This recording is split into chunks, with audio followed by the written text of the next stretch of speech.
ठीक है। अब ये त्रिकोण मिति की आवश्यकता क्यों पड़ी? क्योंकि ये त्रिभुज में एंगल देखने के लिए या यहाँ पर कोई व्यक्ति खड़ा है और ये कोई आपका शिखर है, ये भी कोई शिखर है और यहाँ से जब कोई व्यक्ति यहाँ देखता है तो यहाँ से देखने के लिए उसे कितनी दूरी तय करनी होगी। तो इस चीज को देखते हुए यहाँ पर कोई एंगल का निर्माण होगा। जब एंगल का निर्माण होगा तो उस एंगल के आधार पर हम इस भुजा की लंबाई को ज्ञात कर सकते हैं।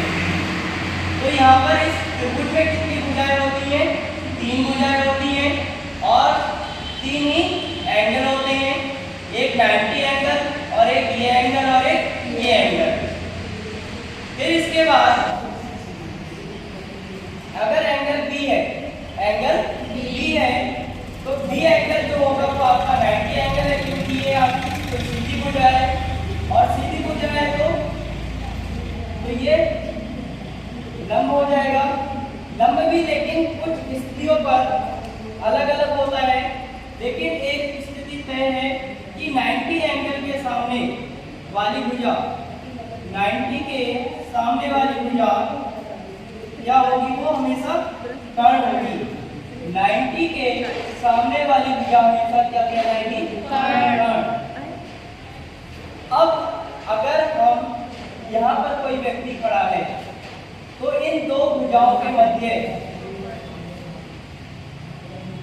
यहाँ पर कोई व्यक्ति खड़ा है और वो इस शिखर को देख रहा है, तो जो एंगल बनेगा उसकी दृष्टि का एंगल जो बनेगा तो वो इन दो भुजाओं के बीच बनेगा। लेकिन ये कोई भुजा नहीं है, ये एक काल्पनिक रेखा समझ सकते हैं, अपनी दृष्टि रेखा। क्या समझ सकते हैं? दृष्टि रेखा। अगर मैं यहाँ खड़ा हूँ और इस पंखे की ओर देख रहा हूँ तो ये यहाँ पर कोई भुजा नहीं बनी इस तरीके से, वो क्या है? हमारी दृष्टि रेखा। तो उस दृष्टि रेखा के बीच क्या बनता है? एंगल। अब एंगल अगर यहाँ से बन रहा है तो इस एंगल के सामने वाली भुजा हमेशा क्या कहलाएगी? लंब कहलाएगी। इस बिंदु से और यहाँ इस एंगल के सामने वाली भुजा क्या कहलाएगी? लंब। तो इसके लिए लंब ये हो जाएगा, क्लियर। और ये क्या हो जाएगा? आधार। क्योंकि जब कोई व्यक्ति खड़ा होगा तो वो अपने आधार पर खड़ा होगा। कहाँ पर खड़ा होगा? आधार पर। तो ये आधार हो जाएगा उस स्थिति में। अगर कोई व्यक्ति कहाँ खड़ा है? इस पॉइंट पर, इस पर ए पॉइंट पर। अगर ए पॉइंट पर खड़ा है तो यहाँ से जो बनने वाला एंगल होगा, यहाँ से बनने वाला एंगल होगा, तो यहाँ पर हमने क्या सीखा? इसके सामने वाली भुजा क्या होगी आपकी? लंब। और ये आपका आधार।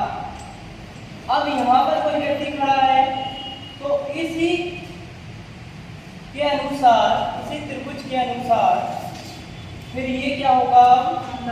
लंब। क्योंकि इस एंगल के सामने वाली भुजा क्या कहलाएगी? लंब। उसी प्रकार यहाँ पर जो एंगल बनेगा तो इसके सामने वाली भुजा क्या कहलाएगी? लंब। और इसके लिए लंब ये कहलाएगा और ये आपका आधार हो जाएगा।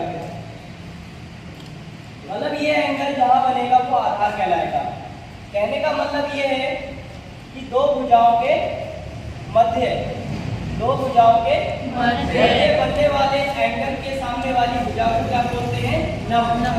दो भुजाओं के मध्य बनने वाले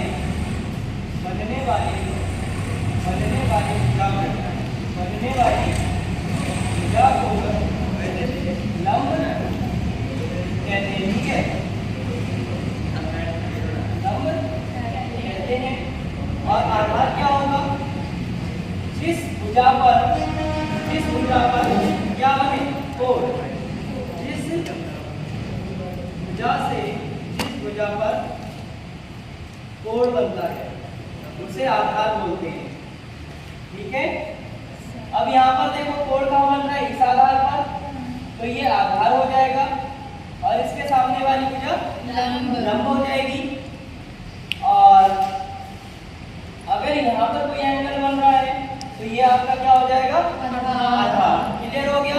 सर। अब यहाँ पर